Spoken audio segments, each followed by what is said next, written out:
audio should be recording. Let me check. Okay, this is a test 1, 2, 3, 4. Why not like this? That sounds loud enough. Okay, let's start the GoPro. Preview not supported. What? What kind of... This is like bullshit. Anyhow, why am I saturating? Am I talking too loud? Let me lower this a bit. Okay, this is a test 1, 2, 3, 4. How about like this? Right, let's say this will do. So, welcome to this video. It's my favorite things of 2021, and that's definitely not COVID. This is inspired by Tested, where they do some reviews with their employees at the end, well, in December, and they each talk about what their favorite thing in the year was, and I quite like that concept, so I'm going to do it. So first off, here it's winter. I've got my trusty hot water bottle, which I don't usually take all the time, but this past month and last month I have been having it with me all the time, just warm like that on my computer and all, and it's been great. I love my hot water bottle. Secondly, it's this. I'm using it right now. It's the Zoom H5, and I should be monitoring my audio. By the way, I've got a cap because otherwise, just the GoPro strap, you definitely look like an idiot. I do look like an idiot, but a bit less. Anyhow, the Zoom H5, now that has been my trusty companion of the year. It's recorded my bass practice, my scratch practice.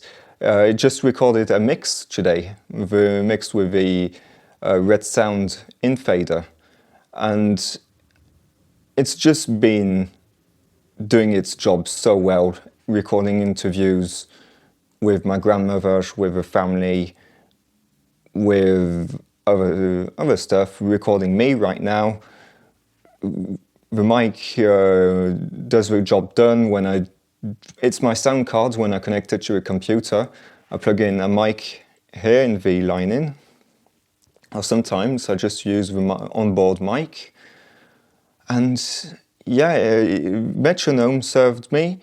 It does a tuner for the bass, tuner for the ukulele, and records my ukulele practice. It records my friend who sang for me, recorded my PO33, my MC101. It's just been a workhorse and reliable enough and does everything that's audio related. That has been doing it, and I love it. So yeah, that's my thing. Let's get to that later. Secondly, it's those headphones. That's the Superlux HD 681B. The B stands for balanced. I thought it was black, but no, it's balanced. And there's like a V-curve, and I think there's an extra flat version. The balanced is the cheapest, and frankly, this is like 21 euros, and it sounds good. It doesn't just sound like a 21 euro headphone. You could tell me this costs 50 and I would believe you. The quality of build is a bit plasticky, like it does those weird sounds. And it feels like, you know, those nylon thing. It just has that little feel about it. However, it's extremely comfortable. Those are my headphones, and I've got V-Moder M100, but I use those on the computer. It's over ear, and it's light, and it doesn't... It's half open, and it doesn't get sweaty. It's just good sound, and yeah, I cannot recommend those enough. 21 euros and you're getting really good headphones. And so that's my nice surprise. And yeah, I've been loving those. Another thing was I started this year with this, the PO33. And this is a sampler, which it's a Groovebox sampler. It's got 4 channels, so you can get your drums, your bass, your melody, and a pad or vocals or something or extra. And so it's sample based, so you record a sound like a then you go no.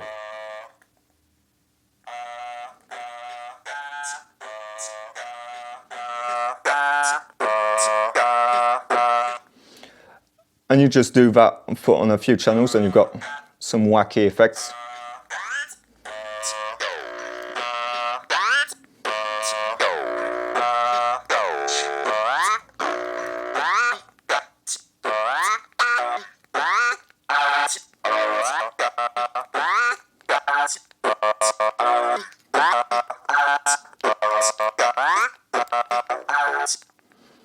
And yeah, that's the PO33.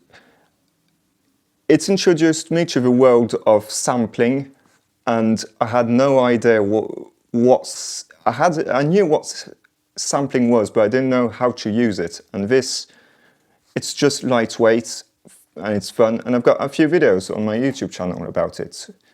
So I've got a playlist, link in the description. Secondly, it's my second Groovebox. And quite a step up, it's the MC101. And this is, it's not the same because this is sample based. This is generative, it generates sounds. And frankly, it's my favorite machine. I had the Novation circuit, but this has been doing it more for me because I like to make a nice track. I like to take my time. And this, in song making, you've got scenes, and you've got just more clips, more of everything. And except synth control, but you've got a lot more presets. And I like having those natural sounds like a piano, violin, or anything really. And I still have the scatter effects, and I love my pad effects if you look at my videos. And yeah, so the MC101 has been great to me. I won't say it's better than the Novation circuit, it's different. The Novation circuit was, you start, you make a track, it's fun, it's all well and good, but you can't go that extra mile to make a polished track. And I just like taking 5 hours, make my track, and then have something clean in the end. And this, it's the right amount of limitation and Groovebox where I've got everything at my fingertips. I know where the violin is, I know where the piano is, I know where the harmonica is, and I know where the, I think it's called jazz scat, like bo ba. I know where everything is. And yeah, it's just wide enough, but also narrow enough that I'm not lost in options. And it's really, yeah, I'm starting to be repetitive, but it's been great to me and I love it. The second thing is this, the Monster Go DJ. And it's very old hardware, but it's been absolutely a brilliant surprise. This thing was made with love. So it's a battery-powered DJ unit, standalone. So you've got your onboard music, you've got a memory card to put more music, and you've got effects, you've got your little filter. Here you can go in different stuff and change the EQ, and then you've got like a sampler. And then not only is it a sampler, but it's also a sequencer, and you can sample internally because there's a line in, there's a mic. You've got your little piano and you've got your guitar mode if you're really motivated. And it's got internal recording, so you can record your sets up to 2 hours internally, and then you can transfer those 2 hours on the SD card and record another 2 hours. So I could record a jam with any of these and replace my Zoom H5. Just, yeah. You've got lots of sample banks, more than a regular DJ software. You've got loops. You've got 4 hot cues. You've got vinyl break.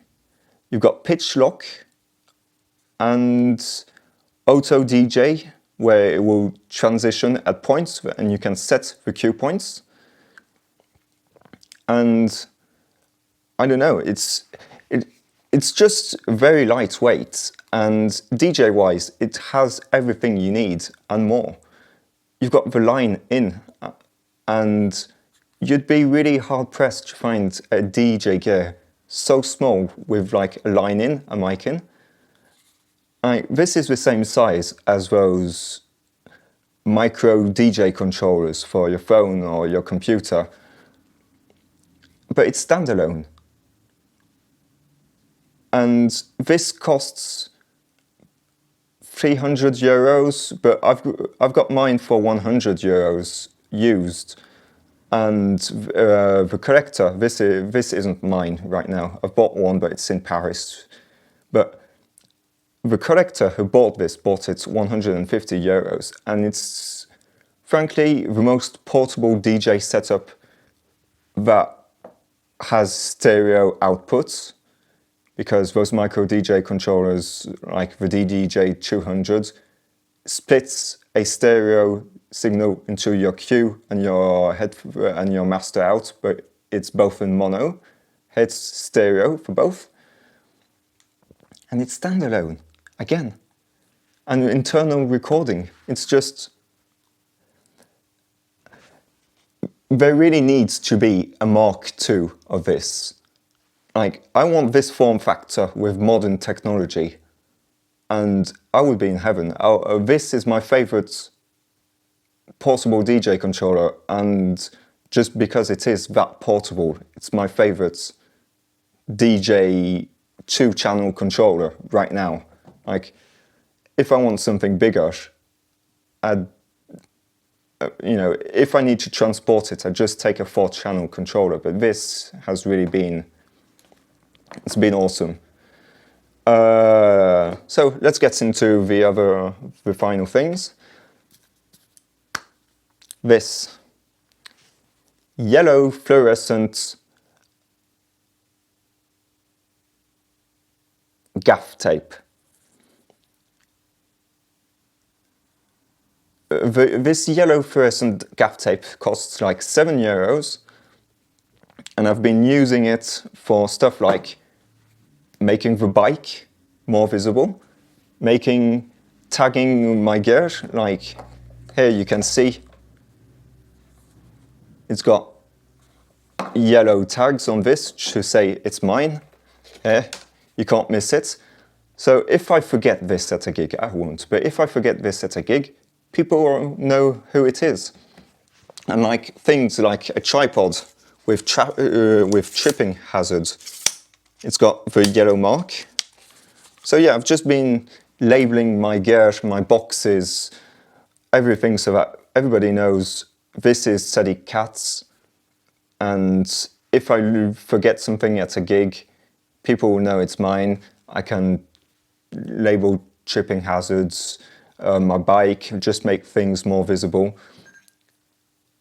This shuts down every 15 minutes, and that has been a nuisance. Like 15 minutes, come on bro. I think that's all. Oh, last thing, this. The GoPro Jaws clamp. This is my absolute mounting unit between anything really. Like my camera right there, right now, is on one. I thought about putting this on the chandelier top view, but actually I thought FPV is better. So yeah, this, you can just put anything anywhere between a light, a microphone, a camera. It's just one of the best mounting solutions out there. And that's all my favorite things. Oh, also a few music.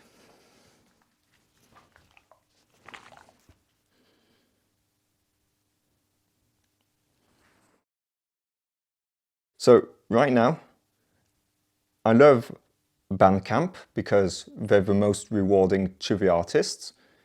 Like, they take the lowest share. So if you see an artist who puts their music on Bandcamp, make sure to support them.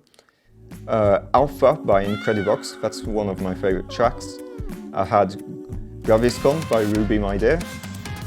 Feel This Nice, Cascade Project, that music has been with me. ISM, Cry for Love by Savant. That one has been significantly listened to this year. Falling by Magnitude. And Chip Heart by X-Lead. Like, this whole album, Pink Sand, Mao, this is my album where I listen to when I do the dishes. It just, every instrument is like an artist doing a solo in the track and just having the time of his life. And it's just been so energetic, so positive in energy that it's been one of my favorite tracks, well, albums. And finally, Kirby Gourmet's Race. I've been collecting every remix I found. It's been a little funny. And finally, one last thing. My favorite game of the year, it's not anything new, it's chess. But I've been playing chess quite a lot and practicing, like my French defense, my King's Indian defense, and the fried liver attack. Yeah, as much as I can do that. And yeah, I've been playing chess quite a lot in 2021, and it's been my favorite game. Right, hope you like my rambling for about 18 minutes. Thank you for sticking with me, and have a happy new year, and happy 2022, and rest of your life. Bye.